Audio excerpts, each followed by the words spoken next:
আপনি দেখছেন news now, আমরা জানি কোনটা খবর। राज्य सरकार ट्रांसफर पॉलिसी को फाइनल रूप दे रही है। ऐसे में एजुकेशन डिपार्टमेंट में भी ट्रांसफर पॉलिसी लागू की जाएगी। मुख्यमंत्री डॉक्टर मानिक शाह ने यह बात गुरुवार को टीबीएससी के गोल्डन जुबली सेलिब्रेशन में कही। Tripura board of secondary education की स्थापना की गोल्डन जुबली के मौके पर गुरुवार को एक उत्सव का आयोजन किया गया। अगरतला नजरोद कला क्षेत्र में आयोजित कार्यक्रम में मुख्यमंत्री डॉक्टर मानिक शाह मौजूद रहे। कार्यक्रम में बोलते हुए मुख्यमंत्री डॉक्टर मानिक शाह ने कहा कि राज्य सरकार ट्रांसफर पॉलिसी को फाइनल कर रही है। हेल्थ डिपार्टमेंट के साथ साथ एजुकेशन डिपार्टमेंट में भी ट्रांसफर पॉलिसी लागू की जाएगी। ट्रांसफर पर बहुत पॉलिटिक्स किए गए हैं। कई कर्मचारी संगठन भी सिर्फ ट्रांसफर के मुद्दे पर चक्कर काटते रहे। मुख्यमंत्री डॉक्टर मानिक शाह ने कहा, खाली ट्रांसफार ट्रांसफार एक एक जन जनप्रतिनिधि থেকে শুরু করে বহু লোক ট্রান্সফার ট্রান্সফার। তো আমি যার ট্রান্সফার নিয়ে আমি বেশি কিছু কথা বলি না, মাঝে মাঝে কোনো জায়গা থেকে আমি এনসি বাবুকে পাঠাই ওনাকে।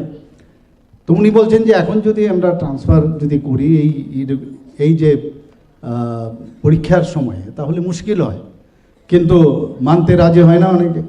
না, আমাদের এতদিন হয়ে গেল ট্রান্সফার, তো ট্রান্সফার থেকে দূরে থাকাটা ট্রান্সফার পলিসি আমরা করতে যাচ্ছি। আমি জানি না কতটুকু সাকসেসফুল হবে। হেলথের তো আমরা মোটামুটি কনফার্ম করে নিয়েছি, বিভিন্ন জায়গাকে আইডেন্টিফাই করেছি কোন জায়গা। এখন ধরুন রুরাল হসপিটালে আমি চাকরি করি, রুরাল হসপিটাল আমার মনে আছে জিরানিয়াও রুরাল হসপিটাল, তাকেও 10 মার্ক দেওয়া হবে। আবার দেখা গেল যে গন্ডা তুইসাতে আছে তাকেও 10 মার্কস দেওয়া হবে। তা আমি বললাম যে এক একটা জায়গার মধ্যে নাম্বারগুলো চেঞ্জ করুন। যে দুর্গম এলাকার মধ্যে ধরুন একদম এক্সট্রিম দুর্গম এলাকা, তাকে 10 দিন, এইভাবে আস্তে আস্তে করে কমে আনুন।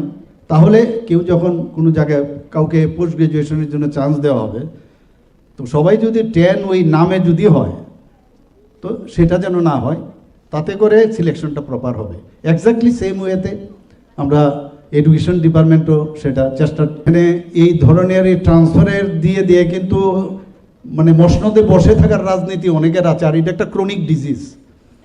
এই ডিজিজ থেকে আস্তে আস্তে আস্তে আস্তে করে এটাকে বের করতে হবে। এবং এইটার উপর ভিত্তি করে বিভিন্ন সংগঠনও চলে, মানে সামাজিক কাজের জন্য না, খালি ট্রান্সফার উপর ভিত্তি করে।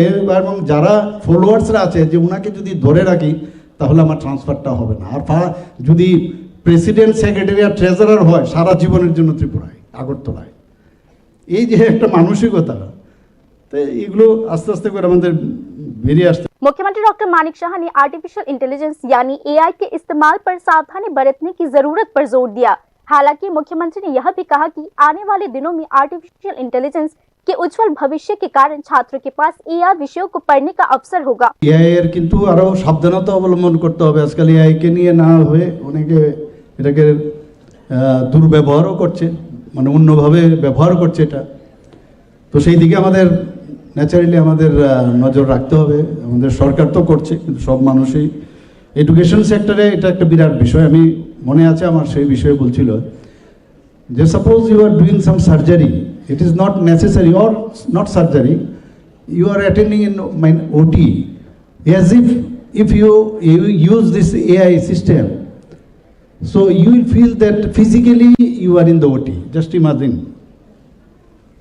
মানে কিরকম 3 ডাইমেনশনালে আপনি ঘরে বসে মনে হচ্ছে আপনি সার্জারিটা দেখছেন, মানে কত কোন জায়গায় চলে গেছে এখন। তো এআই কে নিয়ে আজকে এখানে যারা স্টুডেন্টরা আছে তারা যদি এটাকে ব্যবহার করে প্রকৃত অর্থে, এখন আমাদের 4G 5Gর মধ্যে এআই কিন্তু চলে এসছে এখন সব জায়গার মধ্যে, সাথে সাথে স্ক্রিন করে তার মানে তাকে প্রসেস করে আমাদের কাছে দিয়ে দিচ্ছে মুহূর্তের মধ্যে। এখন সব মানে আমাদের কাছে ইনফরমেশন চলে আসছে, কাজে এখন মানে খুব ফাস্ট গতিতে। 1973 में विधानसभा की मंजूरी के कारण त्रिपुरा एक्ट नंबर 12 के माध्यम से Tripura board of secondary education की स्थापना की गई थी। लेकिन त्रिपुरा में माध्यमिक शिक्षा के लिए नियम, पाठ्यक्रम और सिलेबस तैयार करने में कुछ साल लग गए। टीबीएससी ने 1 जनवरी 1976 को पूरी तरीके से काम करना शुरू किया। टीबीएससी ने त्रिपुरा के स्कूलों के लिए पश्चिम बंगाल बोर्ड से एफिलिएशन को बदल दिया और 10वीं यानी सेकेंडरी और 12वीं यानी हायर सेकेंडरी एग्जाम सिलेबस को प्राइमरी लेवल से आयोजित किया। अलग होने के बाद टीबीएससी ने पहली बार 1976 में अकेली परीक्षाएं आयोजित की, जिसमें हायर सेकेंडरी एग्जामिनेशन और स्कूल फाइनल एग्जामिनेशन शामिल थे। 2009 में टीबीएससी ने सेकेंडरी मद्रासा एजुकेशन भी शुरू कर दिया। टीबीएससी अपनी मुश्किल सवाल जवाब और बड़े सिलेबस की वजह से पूरे देश में सबसे मुश्किल लेवल की परीक्षा आयोजित करता है। Bureau Report, News Now.